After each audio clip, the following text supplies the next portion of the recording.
Halo semuanya, perkenalkan nama saya Teko Blastowo. Di sini saya ingin mempresentasikan tentang geostrategi pada mata kuliah kewarganegaraan. Sebelumnya, perkenalkan anggota kelompok saya, Nur Rahman Duyono, Laura, Hana, Avrian, Nadia, Dinda, dan saya. Apa itu geostrategi? Geografi merujuk pada ruang hidup nasional, wadah atau tempat hidupnya bangsa dan negara Indonesia. Strategi diartikan sebagai ilmu dan seni menggunakan sumber daya bangsa untuk melaksanakan kebijaksanaan tertentu dalam keadaan perang dan damai. Lalu, geostrategi adalah strategi yang memanfaatkan letak geografis Indonesia untuk menentukan kebijakan dan sarana dalam mencapai cita-cita, proklamasi, dan tujuan nasional. Next, tujuannya adalah yang pertama untuk menyusun dan mengembangkan potensi kekuatan nasional. Dan tujuan kedua adalah sebagai penunjang tugas pokok pemerintah. Tugas pokok tersebut yakni yang pertama adalah menegakkan hukum dan ketertiban, dan yang kedua adalah terselenggaranya pertahanan dan keamanan. Lalu yang selanjutnya adalah terwujudnya kesejahteraan dan kemakmuran.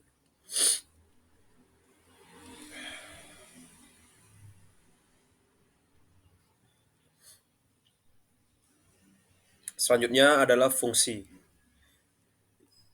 Fungsi geostrategi yang pertama adalah sebagai pedoman ketahanan nasional untuk menganalisis aspek astagrata. Yang kedua, untuk menunjang keberhasilan tugas pokok pemerintahan. Dan yang ketiga, yaitu sebagai daya tangkal dan ketahanan pada aspek politik,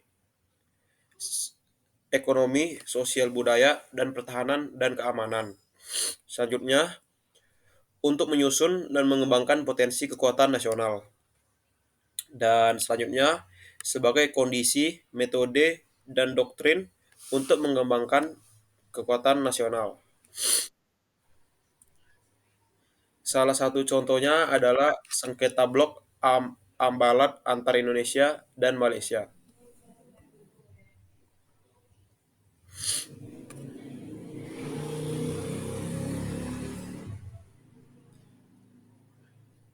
Alur konfliknya adalah dalam pertemuan tersebut, kedua negara menyampaikan dasar hukum klaim mereka terhadap blok Ambalat.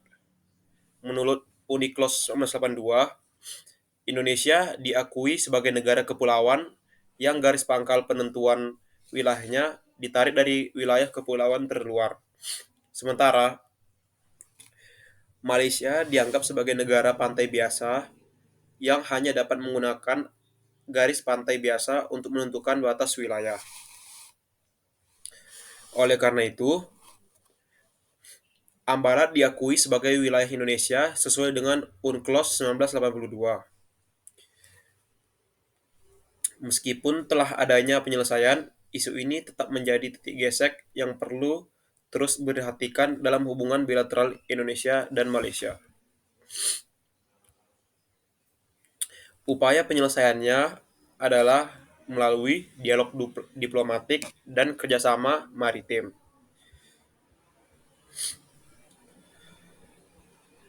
Dari kasus tersebut dan presentasi hari ini, kesimpulannya adalah geostrategi membantu negara memanfaatkan letak geografis dan sumber daya untuk menghadapi tantangan global, menjaga keamanan, dan mencapai kepentingan nasional melalui diplomasi dan pertahanan yang efektif. Sekian dari saya, Tia Koen Blastowo. Terima kasih.